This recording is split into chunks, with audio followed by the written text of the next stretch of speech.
Good afternoon. I appreciate everybody being here today. This is always one of the more exciting days of the year for us, and we're really excited to get out there on the field tomorrow. A couple things we got to do tonight. Just to give you some housekeeping things. A couple of players that you won't see out of practice tomorrow. We'll put out a little bit more of an expanded medical report tomorrow. But Desmond Peoples and Charles Snowway have not been cleared medically yet to practice. They'll be with us, but you won't see them out on the field. In terms of other things, Kawan Lewis and DeJuan Walker, we have two paperwork issues that we feel like there's a good chance will be settled by practice tomorrow. So we're optimistic that we'll have them on the field tomorrow. But we won't know really until the morning and see how quickly we can move that process. And Najee Clayton, I think everybody's aware of his situation. He'll be a little bit like Kevin Wilkins, so he'll be a couple days away, and we're looking forward to having him by the end of training camp. And the last thing I would say before opening for questions is, the prayers of our entire program right now are with the family of Tim Hosey.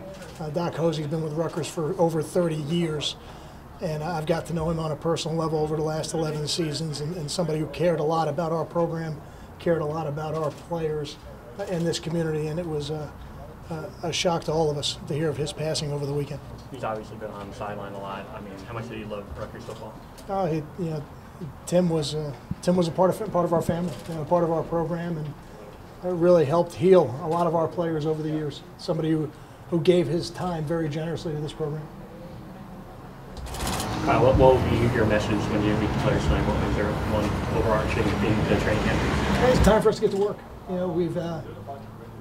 We know it's been highly publicized what our goals are, and how we want to move this program, and our goals are to take this program to places that we haven't been.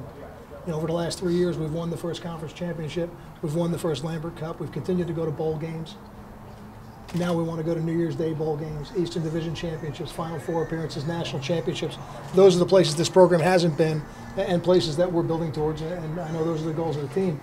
None of those get done without our focus on tomorrow.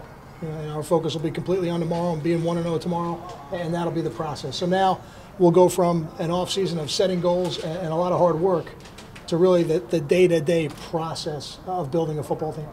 Kyle Ruhan was just out here talking to us a couple things. How's he integrated into cornerback, and kind of in terms of his demeanor, what have you noticed in terms of changes? Because he seemed pretty humble out here. I'm pleased with his offseason. Anytime you do something your whole life and then it gets taken away from you, I think it's an eye-opening experience. I think it's been that for Ruhan. I'm pleased with the offseason that he has had.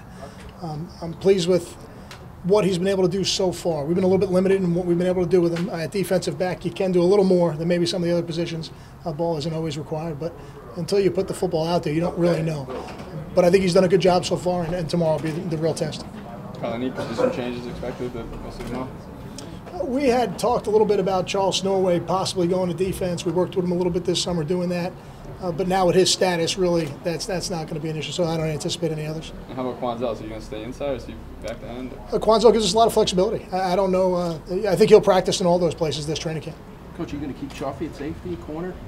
He's been playing safety since the spring. I think we'll keep him there right now and know that he's got a lot of practice playing corner over the last 2 years. And if we needed him to play a little bit there, he could do that. And same thing with DeLon Stevenson. DeLon's another guy who gives us a lot of flexibility back there. You said at Big Ten Media Day you were so excited to have Leonte back for another year. How much will he help lead this training camp this year? Yeah, who wouldn't be excited to bring back one of the more dynamic playmakers really in our conference? And Leonte's a proven playmaker. His leadership is going to be counted on. Every year, your leadership cycles in college football, and we were very fortunate last year to have guys like David Maluski, Lorenzo Waters, Michael Burton, Gary Nova. 4 of our 5 captains don't return. We're excited to have Darius back. He'll provide leadership, but to have a guy like Leonte on offense, that'll help bridge the gap a little bit. And then over the course of training camp, we're going to see other leaders, and they're going to emerge. I couldn't even tell you who they are right now, but I'm anxious to get out there and find out. Does it help to have him back, especially with trying to find a quarterback too here? I think everybody in the quarterback room was happy that Leonte came back. That's for sure. I know you're comfortable with the depth at running back, no matter who's in the game, but to have Paul James, does he bring a different dimension to this offense when he's out? I don't know that he brings a different dimension than some of the things we saw some of those young guys do last year, but what Paul does do is he creates explosive plays from the running back position. That's where it is so valuable. one of the things that we look at as a football team in terms of determining wins and losses, and it's been a factor for a long time here, is explosive plays of 25 yards or more. And Paul James is the guy who creates those plays, and he helps us win football games because of it. I think we've got other guys in the room that do that. So when you say, is he different, I don't necessarily know that he's different, but he's very productive, that's for sure. Would you be interested to see him take that first hit? I mean, is there any apprehension at all about a guy coming back from injury like that? I've seen him do it before, so I don't have any apprehension towards it. I think he's going to be just fine. Kyle, what about you've had quarterback competitions in spring camps and training camps before. What does that do to a training camp practice? Does it raise the energy when there's competition at that spot? Any time you have competition, I think is good for the football team. The fact that we have a competition tells me that I know we've got two guys that we feel confident in right now can go win football games for us. But you guys know how I feel. Ultimately, we're going to have to make a decision. We're going to have to decide who the starting quarterback is. Then we're going to have to give him an opportunity to get ready for the season, because it's the single toughest position to play in all the sports. So I want to make sure he's got enough time. Will reps be fairly even? And does Dare or Signo, do they get anything? I mean, how do the quarterback reps go? Anything beyond the first two, they'll kind of get what they earn. And certainly everybody has an opportunity, but those opportunities aren't necessarily equal. For the first two guys, they'll be close. I don't know if they'll be exactly equal, but they'll be close. So any clarity on Nadir in the last week? I don't think we'll have an idea on that really for a few weeks when all the grades come in. I'm confident that we'll know before we start game planning exactly who'll be available for us. But no matter what, you have him in training camp? Correct. Training camp structure, same as pretty much last year. I know you talked about how much you'd like just being able to change it up a little bit. Very similar. There's not a lot of flexibility anymore in the way you do it because of the rules. The first 5 practice are your acclimatization period. Then you're allowed to have 2-a-days, but you're not allowed to have them on consecutive days. So for us, we'll go through the first week with our acclimatization period, and then this Saturday will be our first 2-a-day. And I would add that this Saturday afternoon practice will be the open session this training camp.